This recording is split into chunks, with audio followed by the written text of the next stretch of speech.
पाकिस्तानकडनं सुरू असलेल्या गोळीबाराला भारतीय सैन्याने अगदी सडेतोड उत्तर दिले। भारतीय सैन्याने प्रत्युत्तरादाखल केलेल्या कारवाईमध्ये पाकिस्तानच्या 4 चौक्या उद्ध्वस्त झाल्यात।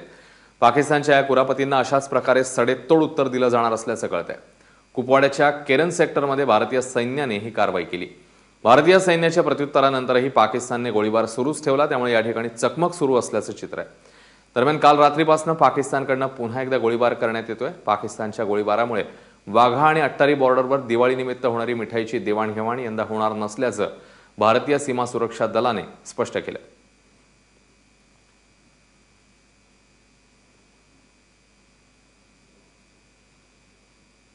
आणि भारत आणि पाकिस्तान सीमेवर पुन्हा एकदा महाराष्ट्राच्या जवानाने बलिदान दिलेलं आहे। सांगलीच्या मिरज तालुक्यातल्या दुधगावचे नितीन सुभाष कोळी पाकिस्तानच्या भ्याड हल्ल्यामध्ये शहीद झाले। ते 2008 मध्ये बीएसएफ मध्ये रुजू झाले होते। नितीन कोळींचं पार्थिव आज पुण्यामध्ये आणण्यात येणार आहे आणि तिथून ते सांगलीला रवाना होणार आहे। शहीद कोळी यांच्या परिवाराला राज्य सरकारने 15 लाखांची मदत जाहीर केली आहे। नितीन कोळी यांच्या सोबतच शीख रेजिमेंटचे मनदीप सिंग हे देखील शहीद झाले।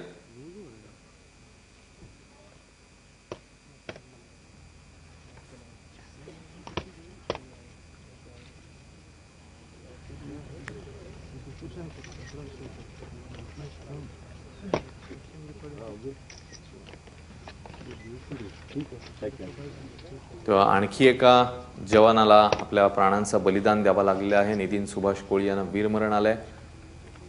ते सांगलीत चे दुधगावचे आहेत आणि त्या ठिकाणी आता त्यांचं पार्थिव काही तासांमध्ये पोहोचणार आहे। त्याआधी श्रीनगरच्या हेडक्वार्टर्समध्ये त्यांना आदरांजली वाहण्यात आली। उरी हल्ल्यापासून पाकिस्तानच्या कुरापतीत दिवसेंदिवस आपल्याला बघायला मिळतात आणि ही आताची दृश्य ज्यावेळी त्यांना आदरांजली वाहिली जाते।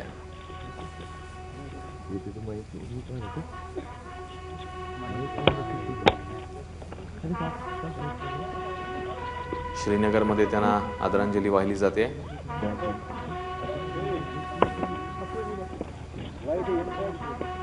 यामध्ये 2 जवान शहीद झालेले होते, शीख रेजिमेंटचे मनदीप सिंग आणि त्यासोबतच नितीन कोळी हे महाराष्ट्राचे बीएसएफचे जवान देखील शहीद झालेले आहेत।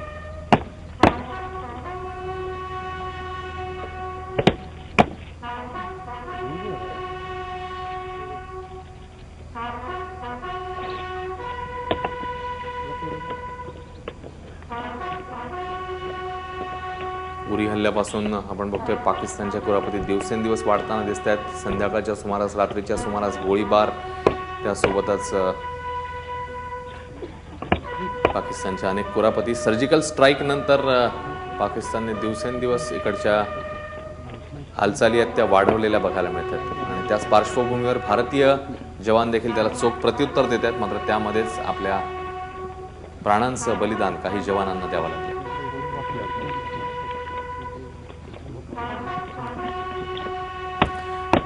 आणि श्रीनगरमधून याच संदर्भातला आढावा घेतलेला आहे आमच्या प्रतिनिधींनी, बघूया।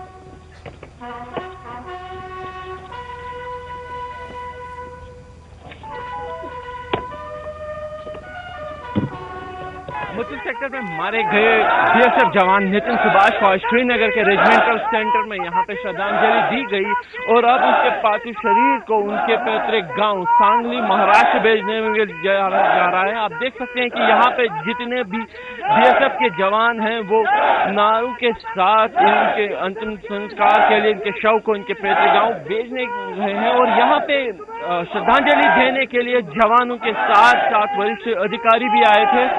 नितिन सुभाष केरन सेक्टर में उस समय मारे गए थे जब पाकिस्तान के सैनिक जब गोलीबारी कर रहे थे और नितिन भी अपनी मशीन गन पे डटे हुए थे, जबकि उनके मशीन गन का बेल्ट फंसने से उसमें धमाका हो गया, जिसके साथ ही फिर नितिन गंभीर रूप से घायल हुए थे और बाद में उनकी मृत्यु हो गई है। आप देख सकते हैं कि यहाँ पे जो वरिष्ठ अधिकारी हैं वो श्रद्धांजलि देने के लिए आए हैं और ये जवान जो है यहाँ पे है, उनमें से किसी एक जवान से बात करेंगे। आपका नाम?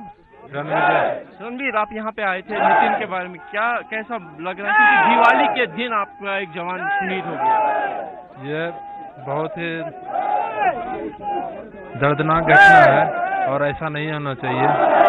और आगे इससे हमारा मोरल डाउन नहीं होगा और अप होगा और हम लोग जो है जोश के साथ आगे कार्रवाई करेंगे। भारत माता की जय। तो आप देख सकते हैं कि जवान जो हैं उनके जोश और जज्बे में कोई कमी नहीं है और जवान बिल्कुल तैयार हैं कि किसी भी तरह से वो देश की रक्षा के लिए अपनी जान निछावर करेंगे। कैमरामैन अशरफ हुसैन के साथ आसिफ कुरैशी, एबीपी न्यूज, कश्मीर।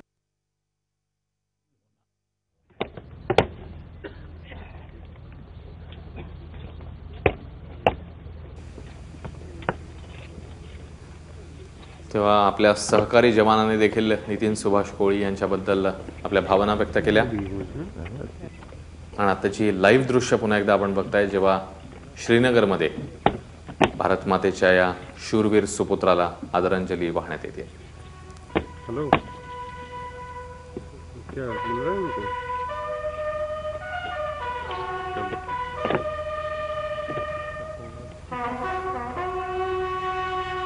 या ठिकाणी आदरांजली वाहिल्यानंतर आता नितीन कोळी यांचं पार्थिव पुण्यामध्ये येणार आहे आणि तिकडून ते सांगलीमध्ये काही तासात पोहोचेल।